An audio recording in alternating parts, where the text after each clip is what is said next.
अस्सलाम वालेकुम, आप एस न्यूज़ देख रहे हैं। आज जनाब मैं आप लोगों के साथ 3 ख़बरें शेयर करूंगा, लेकिन इस मर्तबा भी आज भी हम आगाज़ करेंगे कासिम अली शाह साहब से। कासिम अली शाह साहब से इसका आगाज़ करने का मकसद सिर्फ़ और सिर्फ एक ही है मेरा।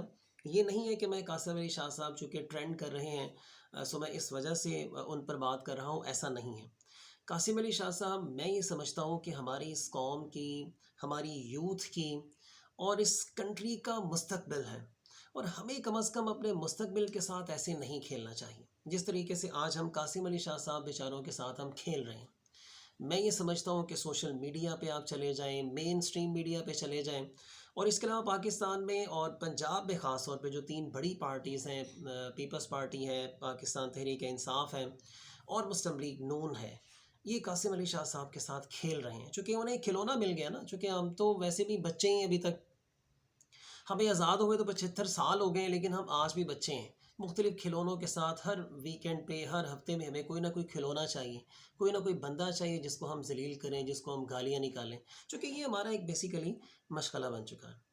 अब मैं आज आप लोगों के साथ शेयर करूँगा कि कासिम अली शाह साहब ने वो कौन सी गलती की है जो इनसे पहले भी एक पर्सनैलिटी ने की है, जो बहुत ज़बरदस्त मोटिवेशनल स्पीकर भी थे, एंकर भी थे, और इसके अलावा बहुत ही ज़बरदस्त किस्म के प्रोग्राम पीटीवी पे किया करते थे। आप सब जानते होंगे, जिनकी कम से कम 40 प्लस एज है, आप लोगों ने यकीनन उनका प्रोग्राम भी देखा होगा, नीलाम घर के नाम से। पीटीवी पे बड़ा ज़बरदस्त किस्म का प्रोग्राम था, फैमिलीज़ जाती हैं उस प्रोग्राम को देखने के लिए। मैं ये समझता हूँ कि आप यकीन करें कि मैं उसका यानी शाहिद हूँ। जिस दिन नीलाम घर लगा होता था, मेरे जो वालिद साहब थे, अल्लाह ताला उनको जन्नतुल फिरदौस में जगह दें, वो मूंगफली लेकर आते, हम सारी फैमिली, हम 4 भाई और 3 बहनें हैं, आप यकीन करें हम सब लोग छोटे थे उस टाइम पे। हमने एक जगह पे बैठ जाना, मूंगफली खानी, और साथ हम नीलाम घर देखा करते थे। तारिक अज़ीज़ साहब उन दिनों में जब पीटीवी भी अपने अरूज पर था, बहुत ही ज़बरदस्त प्रोग्राम्स थे, ड्रामास लगा करते थे पीटीवी के ऊपर। हमारे ड्रामे बल्कि हिंदुस्तान में उनकी एकेडमीज़ के अंदर पढ़ाए जाते थे कि भाई आपने अगर ड्रामा एक्टिंग सीखना चाहते हैं, फ़िल्मों में जाके आप अगर एक्टिंग करना चाहते हैं, तो आपने पाकिस्तान के ड्रामे लाज़मी आपने देखने हैं। मैं उस दौर की बात कर रहा हूँ। नवाज़ शरीफ के वालिद साहब मियाँ शरीफ साहब जो थे, वो जो तारिक अज़ीज़ साहब थे, इनसे बड़ी मोहब्बत करते थे, बड़ी अकीदत करते थे। उन्होंने तारिक अज़ीज़ साहब से कहा, यार आप जैसे बंदे को सियासत में होना चाहिए, कौम की खिदमत करें आप।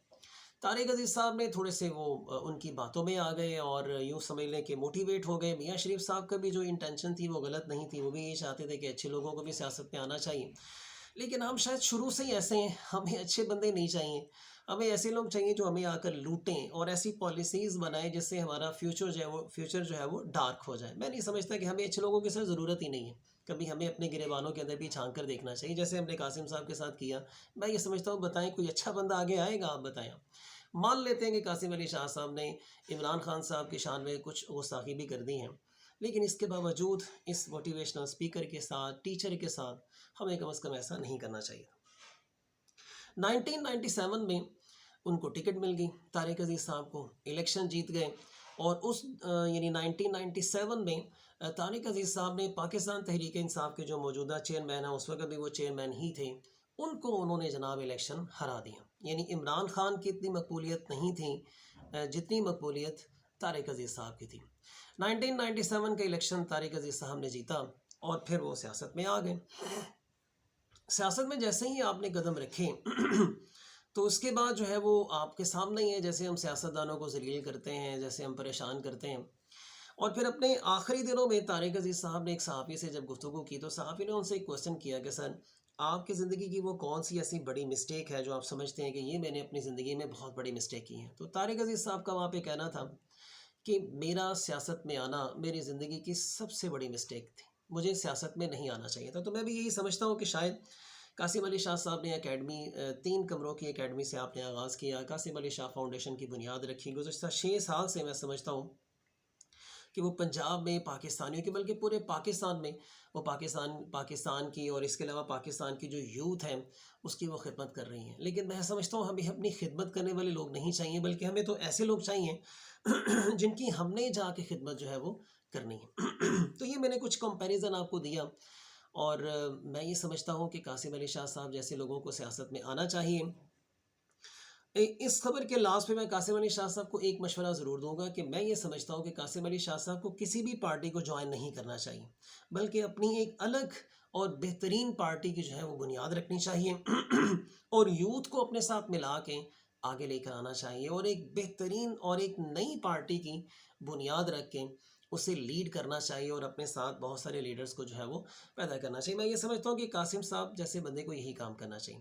اب جناب ایک دوسری خبر آپ لوگوں کے ساتھ شیئر کروں گا۔ برطانوی اخبار نے ایک خبر جناب دی ہے کہ روس نے بحری بم یا تار پیڈو، جسے پوسائڈن بم بھی کہا جاتا ہے، وہ جناب تیار کر لیا ہے، اور یہ ایک ایسا خطرناک بم ہے جسے سمندر میں ہم استعمال کرتے ہیں۔ جیسے ہی ہم اس کو یوز کرتے ہیں تو سمندر میں ایک سونامی پیدا ہوتا ہے، جو کہ بہت شدید قسم کا سونامی ہوتا ہے، بہت بلند اس سے پانی میں ویوز پیدا ہوتی ہیں۔ بالکل اسی طریقے سے اس سے بنایا گیا، اسی پیٹرن پہ یہ کام کرتا ہے، جس پیٹرن پہ جب آٹومیٹکلی جو سونامی پیدا ہوتے ہیں، جیسے کہ سمندر کی گہرائیوں میں کہیں زلزلہ آتا ہے، اس سے بہت زیادہ انرجی پیدا ہوتی ہے، جس سے بڑی بڑی ویوز پیدا ہوتی ہیں جو ساحل کی طرف جاتی ہیں، اور ساحلی جو شہر ہیں ان کو تباہ و برباد کر دیتی ہیں۔ اس طرح کے بہت سارے سونامی آپ نے جاپان میں آتے دیکھے ہیں۔ تو روس نے برطانوی اخبار کی ایک رپورٹ کے مطابق جناب انہوں نے ایک بم تیار کر لیا ہے جو سونامی پیدا کرے گا، اور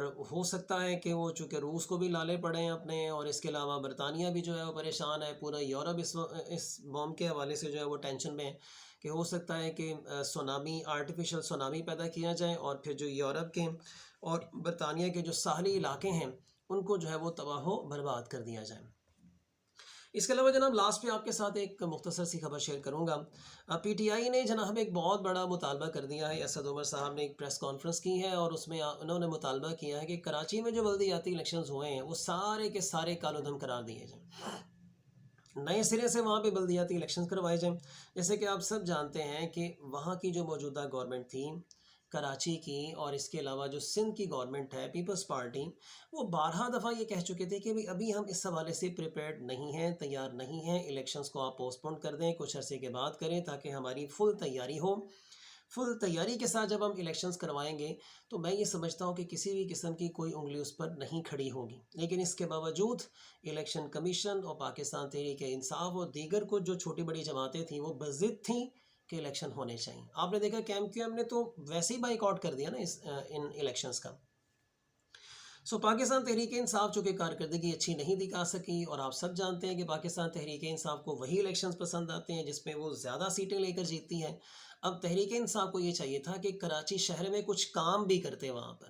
آپ لوگوں نے چور چور کی رٹ لگا کر اس پورے ملک کی ایسی کی تیسی آپ لوگوں نے پھیر دی۔ آپ لوگوں کے پاس اگر کسی بھی قسم کے کوئی ثبوت ہے، کوئی ایویڈنس ہے آپ کے پاس، کسی بھی بندے کے پاس کسی کاروباری شخصیت کے حوالے سے، تو یار آپ جا کے عدالتوں میں اس کو پیش کریں، عدالتیں جانیں اور ان کا کام جانیں، اور آپ بیٹھ کر قوم کی خدمت کریں۔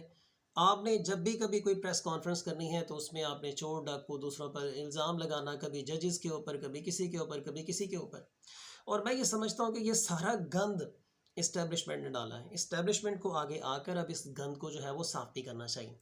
پاکستان تحریک انصاف کو پہلے سے ہی چاہیے تھا کہ جب سندھ گورنمنٹ بار بار یہ کہہ رہی تھی، ایم کیو ایم والے کہہ رہے تھے کہ آپ فی الحال وقتی طور پہ الیکشنز کو ملتوی کر دیں، بلدیاتی الیکشن کراچی میں اور سندھ میں جو مختلف علاقوں میں ہوئے ہیں، تو میں یہ سمجھتا ہوں کہ پاکستان تحریک انصاف کو بھی ان کا ساتھ دینا چاہیے تھا کہ فی الحال الیکشنز کو ملتوی کیا جائے اور نئی الیکشنز کی جو ہے وہ ڈیٹ لائی جائے۔ یہاں پر انہوں نے جناب کہہ دیا کہ جی ہمیں یہ سارے کے سارے الیکشنز ہی ہمیں قابل قبول نہیں ہیں، سارے الیکشن سسٹم کو کالعدم قرار دیا۔ اچھا آپ مجھے یار یہ بتاؤ، میرا نقصان ہوا یا اسد عمر صاحب کا نقصان ہو رہا ہے؟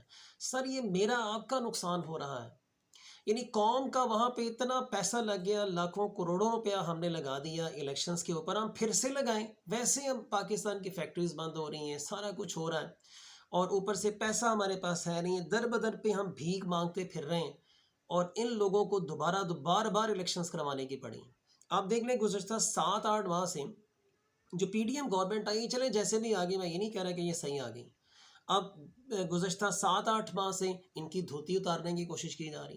کوئی بھی جو نئی پارٹی آتی ہے اسے اپنی دھوتی کی فکر پڑی ہوتی ہے کہ میری کوئی شلوار ہی نہ اتار دے وہاں پر۔ تو سر کوشش یہ کریں کہ ملک میں امن و امان جب تک ہم کریٹ نہیں کریں گے، پیدا نہیں کریں گے، تو کچھ نہیں ہونے والا ہمارا۔ آپ سب اپنا اور اپنے آس پاس کے لوگوں کا بہت سارا خیال رکھیے گا۔ اللہ حافظ۔